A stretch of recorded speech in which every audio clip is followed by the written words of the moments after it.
Hello everyone, I am SP Singh. बेटे हमने live online classes start कर दी हैं। आप कांटेक्ट कर सकते हैं 9810049966 पे फर्दर डिटेल्स के लिए। आज हम पार्टनरशिप का चैप्टर का डिस्कस करेंगे बेटे, valuation of goodwill. Valuation of goodwill जो चैप्टर है मेरे बेटे, इसके अंदर गुडविल की कैलकुलेशन सीखेंगे कि हाउ टू कैलकुलेट गुडविल। अब उससे पहले हमें गुडविल को समझना है। गुडविल क्या होती है? दो रेस्टोरेंट है, एक XYZ रेस्टोरेंट है, एक हल्दीराम रेस्टोरेंट है। दोनों का मेन्यू, दोनों का इंटीरियर, दोनों की फूड क्वालिटी एकदम सेम है।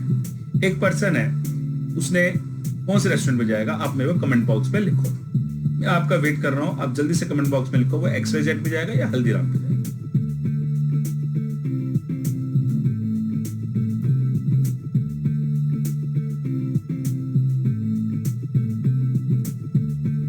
ठीक है, आपका आंसर करेक्ट है, वो हल्दीराम पे जाएगा।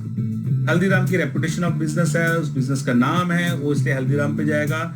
ये गुडविल एग्जिस्ट कर रही है। Goodwill is nothing more than the probability that old customers will resort to the old place, यानी कि जिस पुराने शॉप है उस पर बार बार कस्टमर आ रहा है, that is called goodwill. Factors affecting the value of goodwill. कौन कौन से फैक्टर्स हैं जो गुडविल की वैल्यू को इफेक्ट करते हैं? सबसे पहले एफिशिएंट मैनेजमेंट। अगर आपकी मैनेजमेंट एफिशिएंट है, यानी उसके पास पुराना एक्सपीरियंस है, बहुत सालों का एक्सपीरियंस है, तो डेफिनेटली वो एफिशिएंट मैनेजमेंट होगी, वो बहुत अच्छे से काम करेगी और इसका बेनिफिट आपको गुडविल के अंदर मिलेगा। आपकी बिजनेस की रेपुटेशन डेफिनेटली ग्रो करेगी।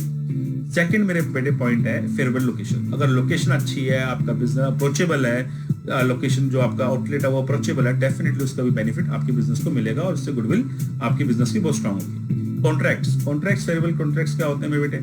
जैसे मान लो कि आपको कोई गुड्स की सप्लाई 2 रुपए के रेट पे हो रही है और आपने वो कॉन्ट्रैक्ट अगले 10 साल के लिए भी कर रखा है कि वो प्रोडक्ट 2 रुपए का, आज उसकी मार्केट वैल्यू 5 रुपए की है, तो 2 रुपए का प्रोडक्ट आपको मिल रहा है, आप उसको 3 रुपए में सेल कर रहे हो, तो इसका मतलब उसका बेनिफिट आपको मिल रहा है। आप लो कॉस्ट की चीज आपको मिल रही है और आप उसको रेट अच्छा दे रहे हो, 3 रुपए में सेल कर रहे हो, तो मार्केट में आपकी गुडविल बन रही है। Longer establishment of business. Longer establishment का क्या मतलब हो गया? आपके बिजनेस की बहुत पहले से लॉन्ग एस्टेब्लिशमेंट हो रखी है, तो इसमें कस्टमर आपके बार बार आएगा, उसको पता है बिजनेस आपका एस्टेब्लिश बहुत टाइम से है। Advantage of patent. जो आप इन्वेंट करते हो उसी प्रोडक्ट में अगर आप डील कर रहे हो, बेच रहे हो, तो ऑब्वियस सी बात है इसका बेनिफिट आपके बिजनेस को पक्का मिलेगा और उसकी वैल्यू, गुडविल की वैल्यू में डेफिनेटली आपको बेनिफिट मिलने वाला है, क्योंकि पेटेंट राइट्स भी आपके पास है। क्वालिटी, प्रोडक्ट की क्वालिटी होना मस्ट है, ये आप सब जानते हो। अगर आपके प्रोडक्ट की क्वालिटी नहीं है तो फिर तो चाहे कितना भी आपके पास सब कुछ हो, बेनिफिट नहीं मिलेगा। मार्केट सिचुएशन, यानी डिमांड ज्यादा प्रोडक्ट की जिसमें आप डील करते हो और सप्लाई कम है। डिमांड ज्यादा है तो डेफिनेटली आपकी गुडविल राइज करेगी, कस्टमर बार बार आपके पास आएगा। अब बात करते हैं क्लासिफिकेशन ऑफ गुडविल। क्लासिफिकेशन क्या होता है? एक होती है self generated goodwill. Self generated goodwill का मतलब है कि जो आप जिस भी बिजनेस को कर रहे हो उसमें आपने 8, 10, 15 साल लगाए हैं, उसकी एक रेपुटेशन क्रिएट करी है, हार्ड वर्क के साथ, दिन रात मेहनत करने के बाद आपने उस बिजनेस को बनाया। जैसे मैं एग्जांपल लूंगा, फेसबुक ने बिजनेस को अपने कितने सालों की मेहनत के बाद आज वो एक ऐसी पोजीशन में पहुंच गया है कि उसको सब लोग जानते हैं। एक होती है purchase of goodwill. Purchase of goodwill क्या होता है कि आप दूसरे बिजनेस को परचेज कर लेते हो। परचेज क्यों कर लेते हो? आप या तो उस फील्ड में काम करना चाहते हो और आपसे वो फील्ड आपके बिजनेस में बड़ी हेल्प करेगा। जैसे मैं एग्जांपल लेता हूं कि व्हाट्सएप को पर फेसबुक ने परचेज कर लिया। अब व्हाट्सएप जो है बेटे एक बहुत मैसेंजर, बहुत ज्यादा रिनोड है, आप सबको मालूम है इसके बारे में। उसको पर फेसबुक ने परचेज कर लिया।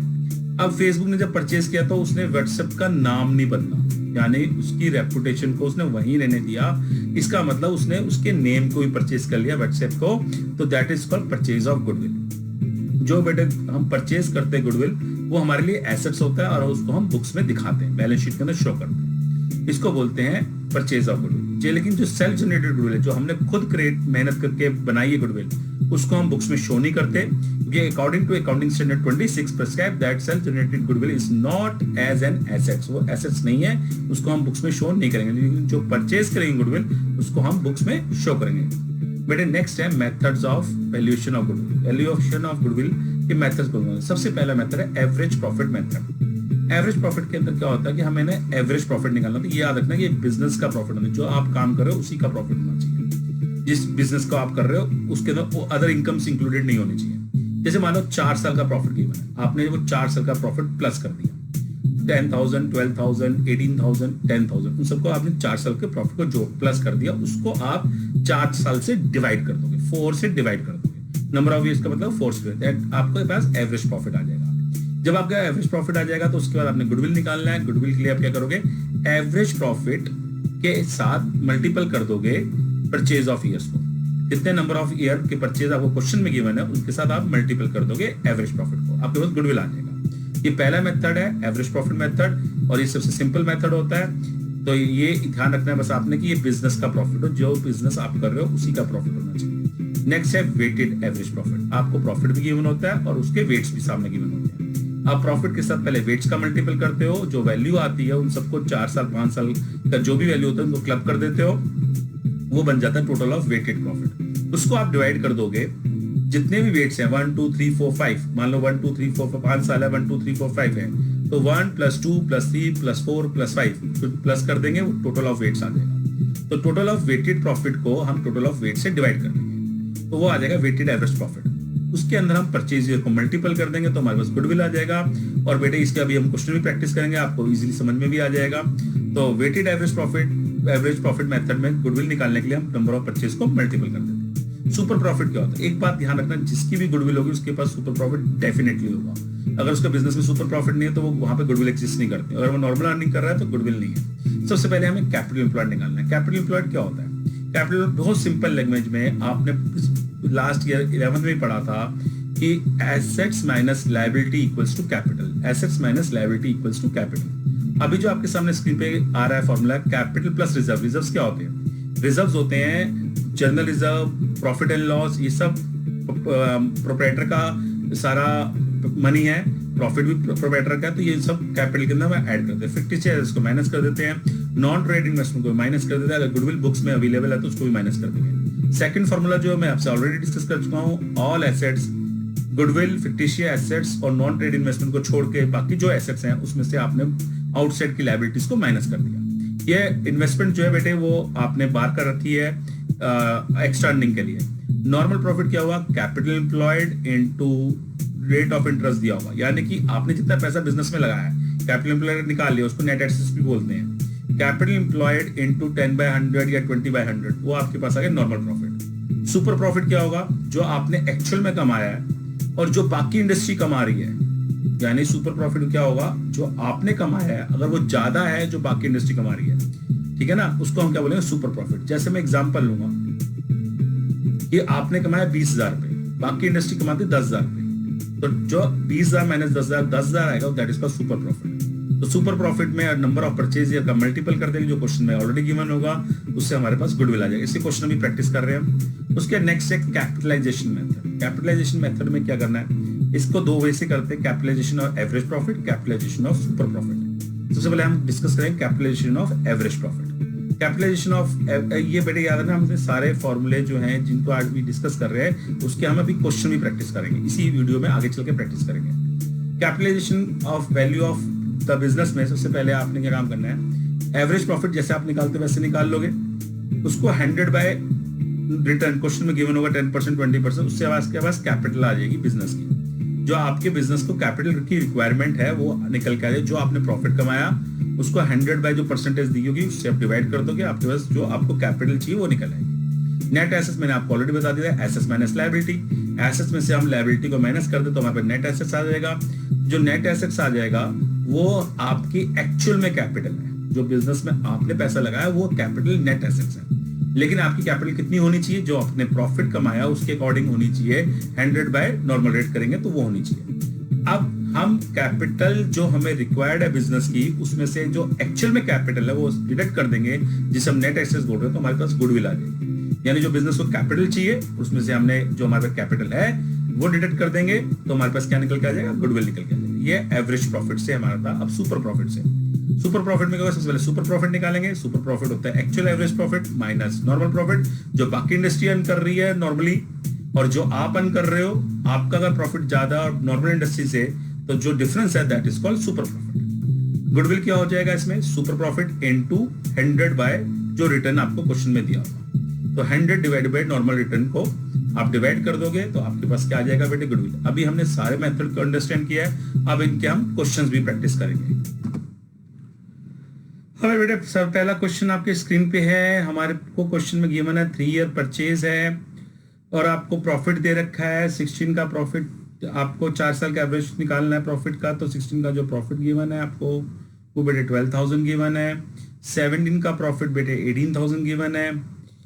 उसके बाद 18 का प्रॉफिट जो है मेरे बेटे आपको 16,000 गिवन है, 19 का 14,000 गिवन है। ये 4 साल का प्रॉफिट गिवन है, हमें एवरेज प्रॉफिट निकालना है। एवरेज प्रॉफिट के लिए हम सबसे पहले क्या करेंगे, इन चारों साल का प्रॉफिट क्लब कर देंगे और 4 से डिवाइड कर देंगे, तो हमारे पास एवरेज प्रॉफिट आ जाएगा। एवरेज प्रॉफिट 15,000 आ गया। इसमें हम परचेज ईयर जो हमें 3 इयर्स गिवन है क्वेश्चन के अंदर, 3 ईयर से मल्टीपल कर देंगे। 15,000 इंटू 3 मेरे बेटे 45,000 हो जाएगा। तो हमारा पहले क्वेश्चन का आंसर जो है बेटे वो 45,000 आ जाएगा इंटू 3 परचेज ईयर को मल्टीपल करने के बाद। तो रुपीज 45,000 आपका आंसर है। नेक्स्ट क्वेश्चन इसमें नेक्स्ट क्वेश्चन देखेंगे बेटे। नेक्स्ट क्वेश्चन जो है भारत एंड भूषण 3:2 का रेशियो है इनका पार्टनर्स का बेटे। उसके बाद इनका एक पार्टनर को एडमिट करें, they decided to admit Mannu as a partner for 2/5 share. उसका 2/5 शेयर है जो नया पार्टनर आ रहा है। Goodwill of the firm will be valued at 2 years purchase. 2 years purchase पे हमने गुडविल को कैलकुलेट करना है, यानी परचेज ईयर जो है 2 इयर्स हो गए। 3 इयर्स का नॉर्मल प्रॉफिट निकालना है हमें। मैंने आपसे पहले डिस्कस किया था, मुझे चाहिए प्रॉफिट जो चाहिए वो रिक्वायर्ड मुझे जो है बेटे वो बिजनेस का प्रॉफिट होना चाहिए। 2019 का प्रॉफिट गिवन है, 2018 का गिवन है और 2017 का प्रॉफिट गिवन है। तो 2018 में लॉस हुआ है, सॉरी 2018 में लॉस हुआ है, 2019 का प्रॉफिट है। अब हम सबसे पहले क्या करेंगे, हम सबसे पहले मेरे बेटे हम इस प्रॉफिट में जो बिजनेस का प्रॉफिट है वो कैलकुलेट करेंगे। सबसे पहले दिया हुआ है प्रॉफिट आपको 30,000, उसमें आगे लिखा है ब्रैकेट में after debiting loss of stock. Stock जो है लॉस हो गया due to fire. Fire business का एक्सपेंस नहीं है, ये तो नॉन ऑपरेटिंग एक्सपेंस है, उसको क्लब कर देंगे, यानी 30,000 प्लस 40,000 70,000 हमारा प्रॉफिट हो गया 19 का। उसके 18 के अंदर हमें लॉस गिवन है 80,000। उसके अंदर लिखा हुआ है आगे कि वॉलेंट्री रिटायरमेंट लिया था किसी ने, ये बिजनेस का नॉन ऑपरेटिंग एक्सपेंस है, इसको वापस प्लस कर देंगे। जो 80,000 का लॉस है उसमें 1,10,000 को प्लस कर देंगे, हमारे पास 30,000 का प्रॉफिट आ जाएगा। ये हमारा ऑपरेटिंग प्रॉफिट है जो बिजनेस का प्रॉफिट है। उसके 1,10,000 में 30,000 जो नेक्स्ट ईयर 17 है, लास्ट ईयर उससे पहले साल 1,10,000 में 30,000 जो गिवन है बेटे वो आपका गेन ऑन सेल है, वो आपका नॉन ऑपरेटिंग इनकम है, उसको माइनस कर देंगे। उसके बाद मेरे बेटे तीनों क्लब कर दिया, 180,000 आ गया। 180,000 का नंबर ऑफ ईयर 3 से डिवाइड कर दिया, 60,000 आ गया। अब 60,000 में आप परचेज ईयर जो 2 ईयर परचेज है उसको मल्टीपल कर देंगे, 1,20,000 की गुडविल आ गई। तो यानी आपने देखा आपको ऑपरेटिंग प्रॉफिट चाहिए, जब तक आपका ऑपरेटिंग प्रॉफिट नहीं आएगा तब तक आप कैलकुलेट नहीं कर सकते। अब आपकी स्क्रीन पे आ रहा है वेटेड एवरेज प्रॉफिट का क्वेश्चन। 15, 16, 17, 18 और 19 का आपको प्रॉफिट गिवन है, उसके वेट्स भी गिवन है। 15 का वेट 1 है, 16 का वेट 2 है, 17 का वेट 3 है, 18 का वेट 4 है और 19 का वेट 5 है। यानी कि आगे देख लो, फर्स्ट जो वेट है वो 15 को असाइन हुआ है, जो 2 वेट है वो 16 को असाइन हुआ है, जो 3 वेट है वो 17 को असाइन हुआ है और जो 4 है वो 18 को असाइन है, जो 5 है वो 2019 को असाइन हुआ है। सबसे पहले हम ये वेट्स को प्रॉफिट के साथ मल्टीपल करेंगे। मेरे बेटे 2015 में आपका प्रॉफिट जो 31 मार्च 15 को प्रॉफिट हुआ है वो 20,000 का प्रॉफिट है, तो 20,000 के अंदर मल्टीपल 1 कर देंगे जो उसका वेट है, उसको मल्टीपल कर देंगे, हमारे पास वेटेड प्रॉफिट आएगा 20,000 का। उसके 31 मार्च 16 में हमारा प्रॉफिट है 24,000 का। 24,000 में उसके वेट को यानी 2 को मल्टीपल कर देंगे, हमारा 48,000 आ जाएगा। 31 मार्च 17 में हमारे पास है 30,000 का प्रॉफिट, उसका वेट है 3, उसको मल्टीपल करें 90,000 आएगा। 31 मार्च 18 में हमारे पास 25,000 का प्रॉफिट है, उसमें 4 वेट को मल्टीपल करें 1 लाख आ जाएगा। 31 मार्च 19 में हमारे पास 18,000 का प्रॉफिट है, उसमें 5 का मल्टीपल करें 90,000 आएगा। अब हम वेट्स का टोटल करेंगे, 15 आ गया, उसके बाद वेटेड प्रॉफिट का मल्टीपल करेंगे वो 3,48,000 आ गया। अब वेटेड प्रॉफिट को डिवाइडेड बाय वेट कर देंगे तो हमारे पास एवरेज वेटेड प्रॉफिट आ जाएगा, जो 3,48,000 डिवाइडेड बाय 15 23,200 आ जाएगा। 23,200 में हम परचेज ईयर को मल्टीपल कर देंगे, हमारा आंसर आएगा 69,600। नेक्स्ट क्वेश्चन है सुपर प्रॉफिट से। सुपर प्रॉफिट में XYZ का ईयर का प्रॉफिट है 36,000। उसके बाद एवरेजली यही होता है हमारा प्रॉफिट पर ईयर 36,000 आता है, और इसमें बिजनेस की कैपिटल एम्प्लॉयड गिवन है, आपको निकालने की रिक्वायरमेंट नहीं है, नहीं तो एसेट्स माइनस लायबिलिटी करके निकालते हैं। 2 लाख रुपीज गिवन है आपको। रिटर्न ऑफ जो बिजनेस दे रखा है वो 10% दे रखा है, और आपके पास रेम्यूनरेशन है पार्टनर्स को जो देते हैं वो 6,000 क्वेश्चन में गिवन है। 2 इयर्स परचेज गिवन है। तो आप इसमें सबसे पहले क्या काम करोगे, सबसे पहले आप करोगे नॉर्मल प्रॉफिट निकालोगे, जो कैपिटल एम्प्लॉयड गिवन है उसको 10/100 रिटर्न से मल्टीपल कर दोगे, 20,000 आपका नॉर्मल प्रॉफिट आ जाएगा। तो जो नॉर्मल प्रॉफिट आ गया, अब सुपर प्रॉफिट निकालने के लिए आपके पास 36,000 का आपका एक्चुअल प्रॉफिट है, उसमें से 6,000 रेम्यूनरेशन को माइनस करना। हमेशा याद रखना रेम्यूनरेशन कभी भी इंक्लूड नहीं होती। तो 36,000 में 6,000 माइनस किया, उसमें से आपने नॉर्मल प्रॉफिट को माइनस किया, आपके पास सुपर प्रॉफिट 10,000 आ गया। 10,000 में आपने परचेज ईयर को मल्टीपल किया, आपके पास गुडविल आ गया 20,000। ये सुपर प्रॉफिट में था। आपको सुपर प्रॉफिट यानी नॉर्मल इंडस्ट्री से आप ज्यादा कमा रहे हो। नॉर्मल इंडस्ट्री 20,000 कमा रही है, आप 30,000 कमा रहे हो, और 10,000 आपका सुपर प्रॉफिट है, उसमें आपने मल्टीपल कर। अब कैपिटलाइजेशन मेथड, कैपिटलाइजेशन मेथड में क्या करना है, सबसे पहले आपको क्वेश्चन में क्या क्या गिवन है। क्वेश्चन में आपको गिवन है, दोनों मेथड से करना है, एवरेज प्रॉफिट से भी करना है, सुपर प्रॉफिट से भी करना है। इस क्वेश्चन को आपके पास गिवन है टोटल एसेट्स जो 20 लाख हैं, एक्सटर्नल लायबिलिटी यानी आउटसाइड लायबिलिटीज जो 4 लाख गिवन है, नॉर्मल रेट ऑफ रिटर्न जो है 10% है, प्रॉफिट फॉर द ईयर जो है आपका 2 लाख का प्रॉफिट है, बिजनेस का एक्चुअल प्रॉफिट 2 लाख का है बेटे। इसके अंदर आप सबसे पहले क्या करोगे, सबसे पहले आपका स्टेप होगा कि आपको कैपिटलाइज वैल्यू ऑफ बिजनेस निकालनी है, यानी 2 लाख इंटू 100/10। जो आपका 2 लाख है उसको 100/10 कर देंगे, 20 लाख आ गए। नेट एसेट्स कैसे निकलेगा, जो आपको टोटल एसेट्स 20 लाख दे रखा है क्वेश्चन में आपको टोटल एसेट्स 20 लाख दे रखा है, अंडरलाइन भी किया मैंने, उसमें एक्सटर्नल लायबिलिटी को माइनस कर दिया, आपके पास 16 लाख रुपीस आ गया। आप capitalise value of the business deducted from net assets, यानी 20 लाख आपका कैपिटलाइज वैल्यू था, नेट एसेट्स आपका 16 लाख था, जो डिफरेंस आएगा that is called goodwill. Goodwill आपका 4 लाख आएगा। अब सुपर प्रॉफिट से डिस्कस करते हैं इसी क्वेश्चन को। सुपर प्रॉफिट में सबसे पहले आपको चाहिए नॉर्मल प्रॉफिट। आपका जो 16 लाख का कैपिटल है उसके अंदर आप रेट ऑफ रिटर्न 10/100 करेंगे, 1,60,000 का नॉर्मल प्रॉफिट आएगा। जो आपका नॉर्मल प्रॉफिट आ गया उसके लिए आप सुपर प्रॉफिट 2 लाख का आपके पास प्रॉफिट गिवन है, जो आपने कमाया, एक्चुअल में 2 लाख रुपए कमाए हैं। 2 लाख रुपए में से आप 1,60,000 माइनस करोगे जो नॉर्मल इंडस्ट्री कमा रही है, तो आपका सुपर प्रॉफिट 40,000 आ गया। 40,000 में 100/रेट को कर देंगे तो हमारा गुडविल आ जाएगा कैपिटलाइजेशन मेथड से 100/10, क्योंकि इसमें 10% दे रखा है रिटर्न। तो 40,000 इंटू 100/10 4 लाख। तो आपके दोनों मेथड से गुडविल की वैल्यू सेम आई है बेटे। आज हमने गुडविल के पहले थियोरेटिकल पार्ट को डिस्कस किया, फिर उसके कुछ मेन क्वेश्चन डिस्कस किए। आज मैंने आपको सारे कॉन्सेप्ट्स करा दिए हैं गुडविल के। अगर आपको इसी तरह हमारी फर्दर वीडियोस को देखना है तो आप हमारे चैनल को सब्सक्राइब कीजिए।